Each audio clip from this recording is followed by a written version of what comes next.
Olá pessoal, tudo bem? Aqui Rogério Belpino falando com vocês uma vez mais nesse podcast, o História de Curitiba, onde falamos da nossa história da capital paranaense, onde trazemos aí muitas situações, detalhes, reflexões acerca da nossa memória, né?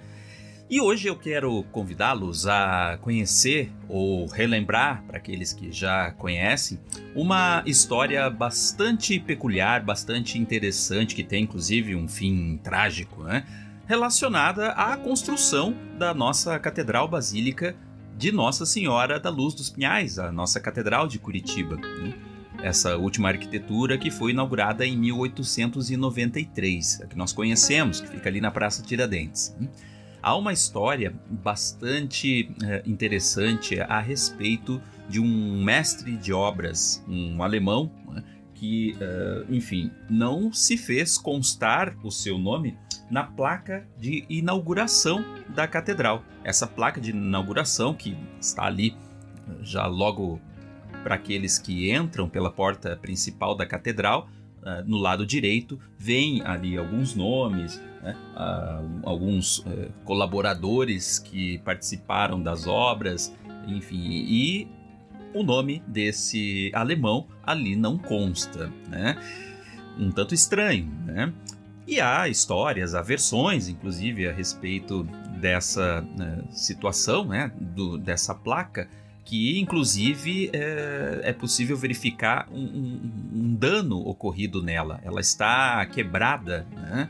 Parece que ela foi golpeada. Enfim, há uma parte dessa placa, né, de mármore ali instalada, né, já logo na ocasião da inauguração dessa nova construção da catedral, que está quebrada. E é essa história que eu convido vocês a conhecerem aqui, porque envolve vários detalhes, situações pitorescas, algo aí que nós podemos entender um pouquinho melhor ao longo desses minutos que eu convido vocês a me escutarem. Vamos lá?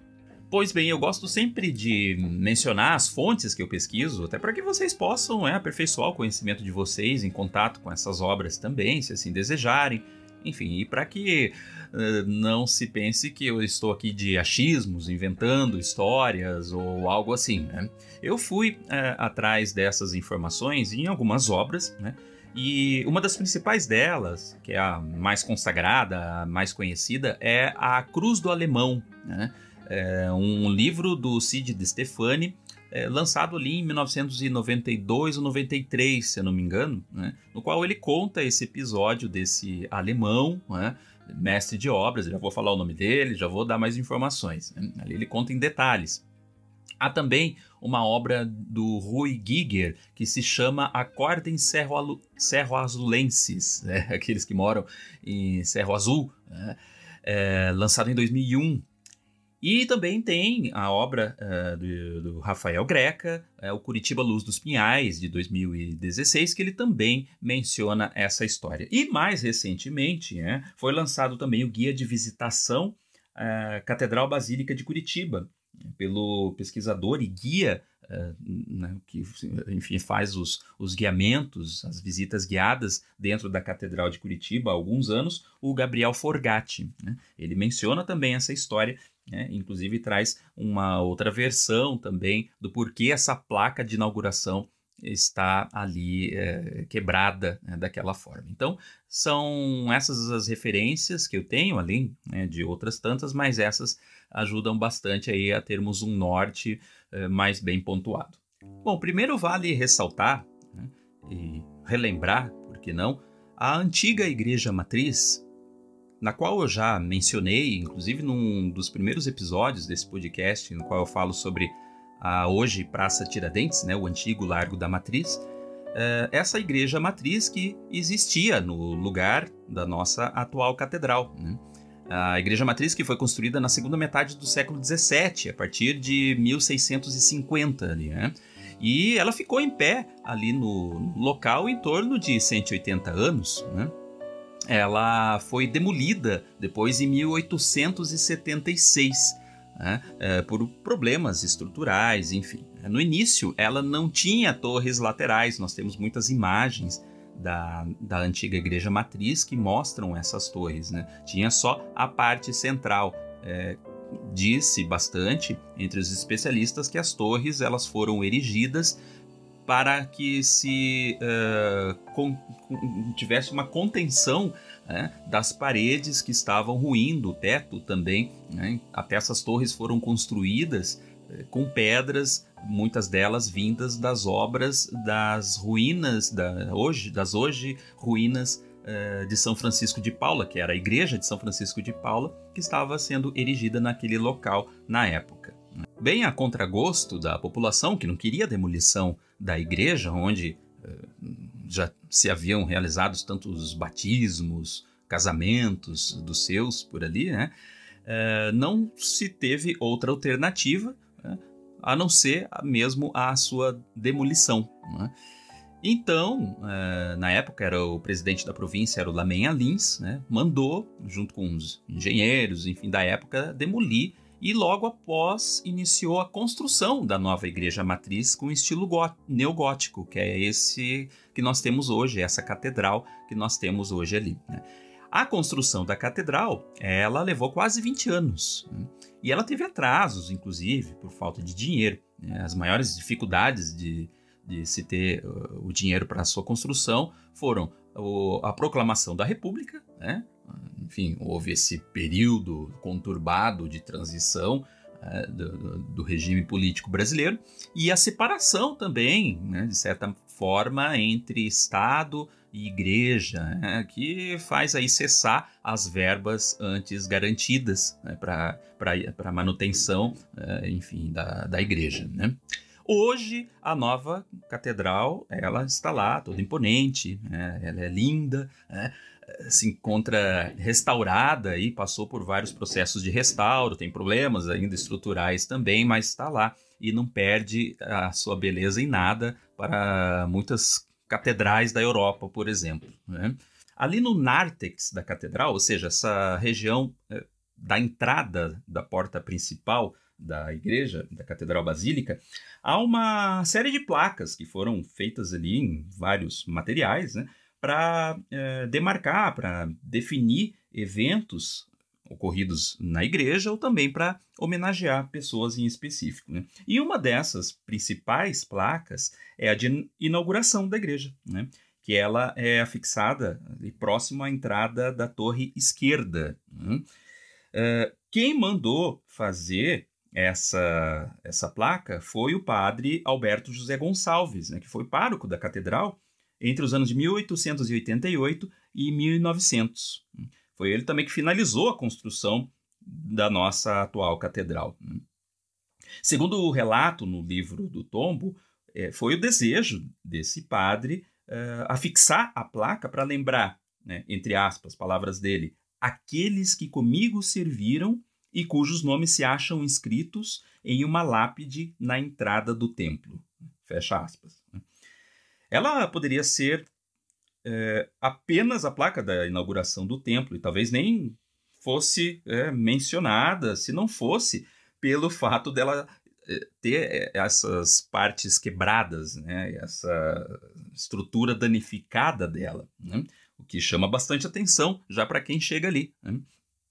Nesse tempo, a comissão de obras encarregada de levantar a igreja, ela foi alterada várias vezes, inclusive, né, os párocos e os mestres de obras, né, também passaram por, né, nessas transições todas também, né? E, além disso, há uma grande quantidade de trabalhadores anônimos, né, que estiveram ali na catedral, né, entre luso-brasileiros, né, negros, né, escravos num primeiro momento, né, até a abolição da escravatura em 1888, e também depois, né, negros livres, libertos, né, imigrantes, né, alemães especialmente, né. Então houve uma quantidade bastante grande de trabalhadores ali naquela construção que nós conhecemos hoje. E uma das histórias mais difundidas, mais conhecidas do motivo da placa estar quebrada, ela vem até nós a partir dessa obra que eu mencionei no começo, né, produzida, publicada por Cide de Stefani, né, no seu livro A Cruz do Alemão. Enfim, ela foi publicada, essa obra, no centenário da Catedral, no ano de 1993, né? E nele, o de Stefani percorre parte da trajetória de um dos grandes mestres de obras, um dos grandes arquitetos, por assim dizer, aqui da nossa cidade de Curitiba, que foi o alemão Heinrich Henning, né? O seu nome alemão, na verdade, era Engelhard Heinrich Christian Henning, né? Aqui no Brasil foi naturalizado para Ângelo Henrique Cristiano Henning, né? Ou como nós conhecemos hoje de maneira mais simples, né? O Henrique Henning. Vale a pena a gente conhecer em poucas linhas quem foi ele, né? Ele nasceu no norte da Alemanha. Ele estudou arquitetura na capital, Kiel, né? E embarcou para o Brasil no porto de Hamburgo em 23 de abril de 1859. Ele tinha 21 anos, né? Veio com seu irmão, Teodoro. Viajou durante 63 dias no veleiro Ana, né? E desembarcou no porto de São Francisco do Sul, em Santa Catarina, né? Com outros imigrantes, né?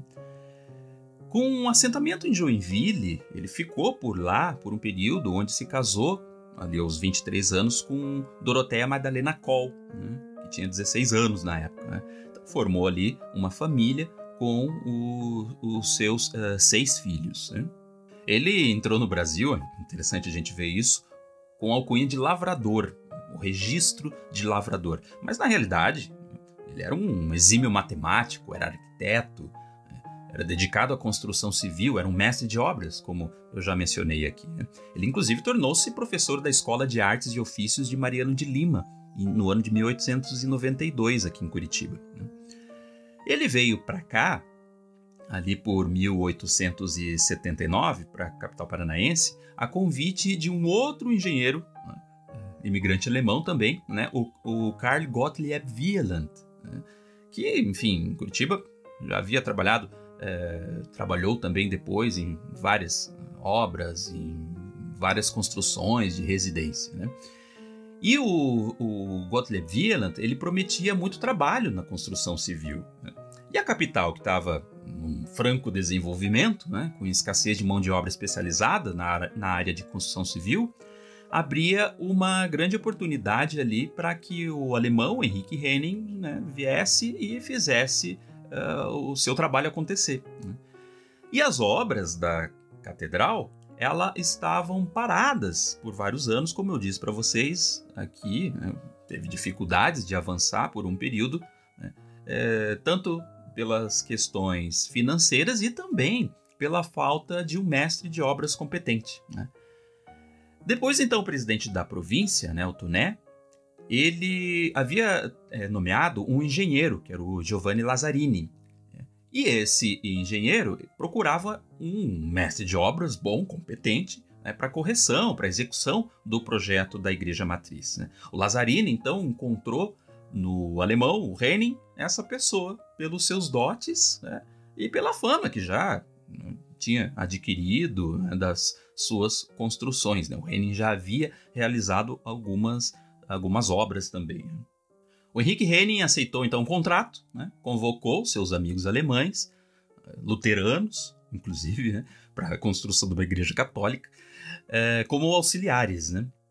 Conhecedor que era, como os alemães do período, muitos deles eram, né, do ramo e da arte da construção de igrejas, deu início, então, à obra em 1886, né?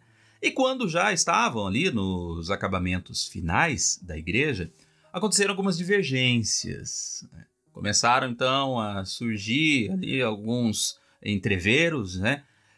Com a vinda para servir como vigário da paróquia local, um padre paranaense, né, culto, foi político também, né, que era o Alberto Gonçalves. Bom, o padre passou então a polemizar com o mestre de obras, o Henrique Henning, em suas visitas na construção, sem conhecer direito a planta, né, chamando-lhe atenção conforme diz a história. Ele exigia que se aumentasse a sacristia, porque o padre falava assim que o templo, né, a sacristia, enfim, muitas características da igreja estavam sendo construídos ali mais parecendo uma igreja luterana do que uma igreja católica. Talvez o Alberto Gonçalves até tivesse certas razões para isso, né? Uma vez que o Henning, né, e a sua equipe tinham essa experiência na construção de igrejas luteranas, né? Mas o Henning não, ele falava que estava seguindo a planta, que a obra estava em seu estado final e que não havia questões técnicas como aumentar a sacristia, né? E como se não bastasse, o padre ainda se intrometia em outros assuntos também da construção, gerando, lógico, antipatia, né? O vigário, a todo custo, queria a modificação da planta, das estruturas, enfim, né, sob pena de não pagar ao Henning e aos seus auxiliares o direito à comissão prevista em contrato, né? Henrique Henning ficou então pé da vida e, exaltado, né, agrediu o padre, né? Enfim, agrediu não só verbalmente, mas fisicamente também. Bom, só não fez algo pior porque os seus empregados ali o seguraram, né? Não deu outra. Depois disso, ele simplesmente pediu demissão, né? E com todo o seu grupo de operários, né, ele simplesmente saiu, né? Isso já havia pedido demissão então ao engenheiro, né, já das obras, e também ao seu compadre na ocasião, que era o Carl Gottlieb Wieland, que eu já mencionei acima, né, e que já havia se tornado substituto do italiano Giovanni Lazzarini, né? Dessa maneira, o Henrique Henning, né, já ali realizado, por já ter feito vários trabalhos, mas estava bastante amargurado também por essa situação, né? Ele simplesmente tinha o desejo de comprar um sítio e ficar o final dos seus dias em paz, de boa, né? Até porque na Alemanha as terras eram escassas, né? No Paraná havia muito mais fartura, né? E um sítio para a sua família era o ideal para ele, né? Então ele vendeu suas propriedades aqui em Curitiba e comprou, diz a história, 60 alqueires de terras no lugar que era denominado Olho d'Água, né, que ficava no distrito de Varzeão, que é hoje pertencente ao município de Doutor Ulisses, né, na comarca de Cerro Azul, né, próximo a Curitiba, né, que foi o local onde se desenvolve a maior parte da história, inclusive que tirou a sua preciosa vida, né? Mas antes, porém, de comentar sobre esse assunto do final da vida do Henning, né, a história conta, o Cid de Stefani, de maneira mais específica, fala em seu livro que, algum tempo depois, o genro do mestre de obras, o Lindolfo Monteiro, né, algum tempo depois dessa rusga toda, né, do Henning ter saído, se retirado dos trabalhos da catedral, o Lindolfo Monteiro, seu genro, no acesso de ira, trincou a marretadas a pedra de mármore onde estão alguns nomes ligados à construção da catedral, né? Isso pela razão de ali não constar o nome do sogro, né, o Henrique Henning, que havia trabalhado como mestre de obras do local. Então ele havia verificado que o seu nome não estava ali na placa de inauguração e golpeou com marretadas, né, a pobre da placa que havia então ficado, segundo essa versão, assim até hoje. Mas a catedral, no entanto, teve 3 mestres de obras, né, que foram José Moreira de Freitas, o próprio Henrique Henning e Carlos Augusto Warneck. Esse último é o mencionado na placa da inauguração, né, pois ele compunha a comissão de obras quando da inauguração do templo, né. Portanto, na placa seguem as seguintes informações. Inaugurada a 7 de setembro de 1893. Comissão de obras. Vigário Alberto José Gonçalves. Barão do Cerro Azul. Dr. José Pereira dos Santos Andrade. Comendador Antônio Martins Franco. Tenente Coronel Benedito Enéas de Paula.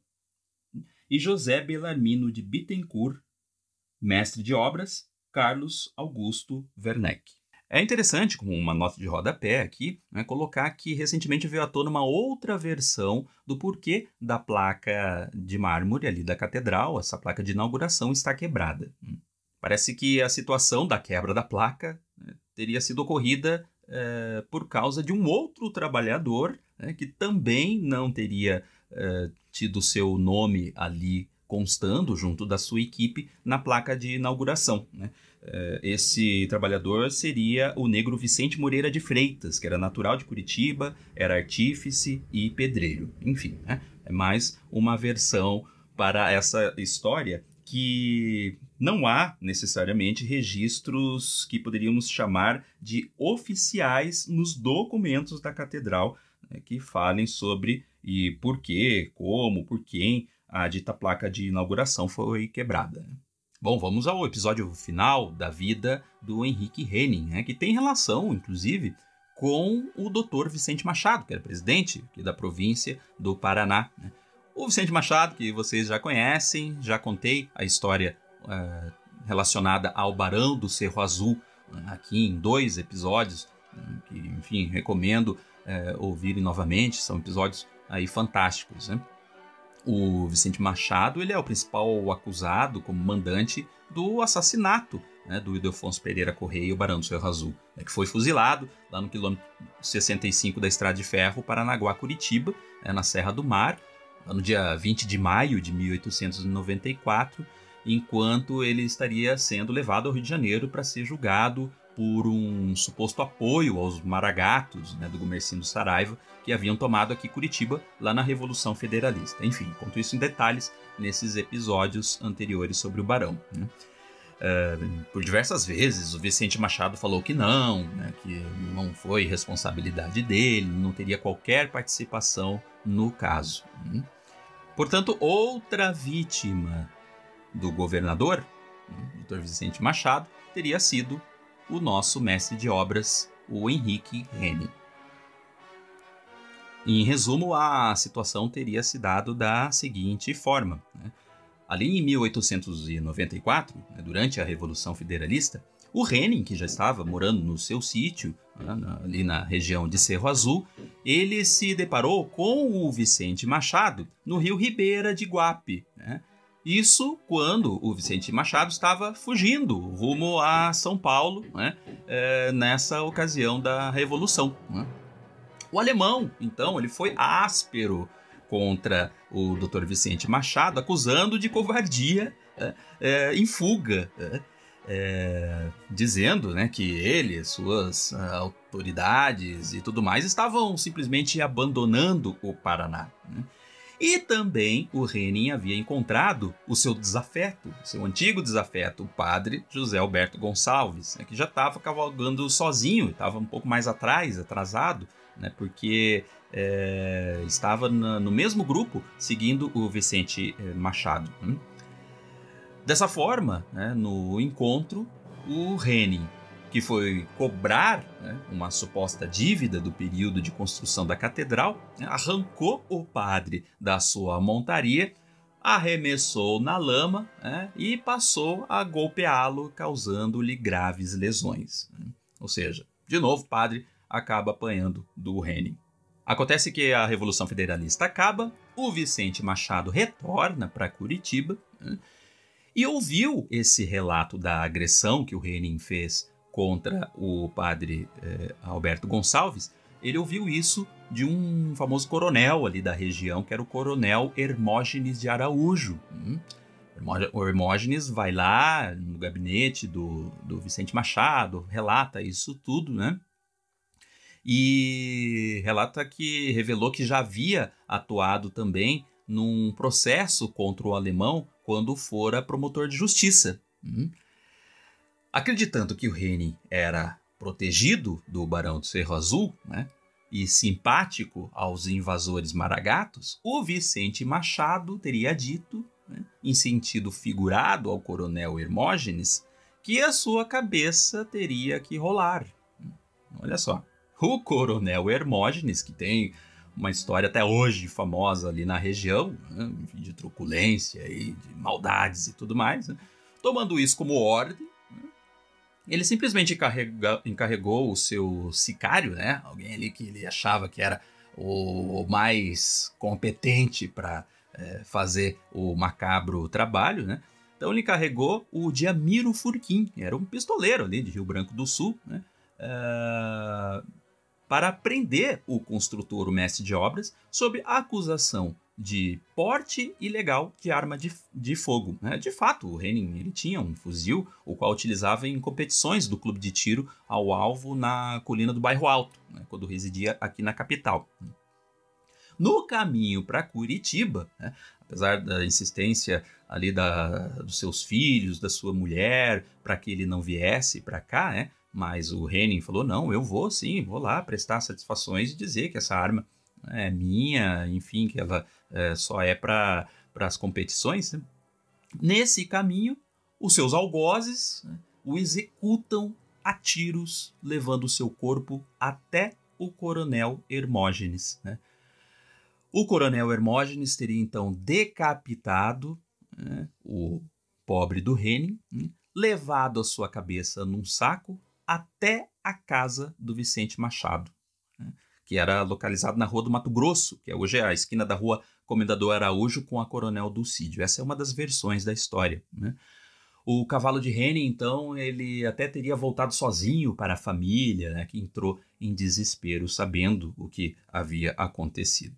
Enfim, há mais desdobramentos, há mais versões dessa história, né? Mas sem querer me alongar muito, né? E já trazendo o essencial do que haveria acontecido, né? Nós temos essa situação que é ocorrida na nossa história curitibana e da sua região metropolitana, né? Que nos faz aí ver o quanto situações, rusgas, entreveros eram resolvidos de forma muitas vezes trágicas como essa que nós conhecemos, né? E que há a participação, mais uma vez, do Dr. Vicente Machado, que nós já sabemos aí é homenageado com seu nome em Rua de Curitiba e de vários lugares no Paraná. Enfim, né? Fica a história e a nossa interpretação, né, de como essas coisas podem ocorrer. Então é isso, fica aí a tarefa para quando entrarmos novamente na Catedral Basílica de Nossa Senhora da Luz dos Pinhais, olharmos ali a placa de mármore golpeada e quebrada e que tem por trás essa história ou essas histórias, né, que nos faz aí imaginar, olhar para um tempo que se foi e que está até hoje presente junto de nós. Espero que vocês tenham gostado desse episódio, esse episódio semanal que eu tenho feito, né, com toda a dedicação para vocês. Né? Enfim, tenho me desdobrado e tentado achar sempre um tempo para pesquisar, para gravar e editar esses episódios de uma forma que seja acessível a todos vocês, né? Onde nós possamos cada vez mais discutir, olhar, rever a nossa história com novos olhos e entender, né? Nossa Curitiba é repleta de riqueza histórica e precisamos conhecê-la. Não conhecemos, né, penso eu, a grande maioria da população curitibana, nem 5% da sua história. Né? Eu também estou nessa porcentagem, né? Também preciso conhecer muito mais da sua história. Né? Estamos aqui para isso. Então é isso, pessoal. Espero que tenham gostado, né? Que, enfim, possam também tecer seus comentários. Quem quiser entrar em contato comigo sabe, pelas minhas redes sociais, pelo Instagram, né? Mesmo pela comunidade curitibenses ou pelas aulas passeio, né? E agora, no mês de janeiro, teremos uma nova no final do mês e logo informo a todos vocês qual será o nosso roteiro, né? E vamos sempre em busca da nossa história e das nossas memórias, que elas sejam sempre bem preservadas por todos nós. Muito obrigado por me ouvirem uma vez mais e até o episódio da semana que vem.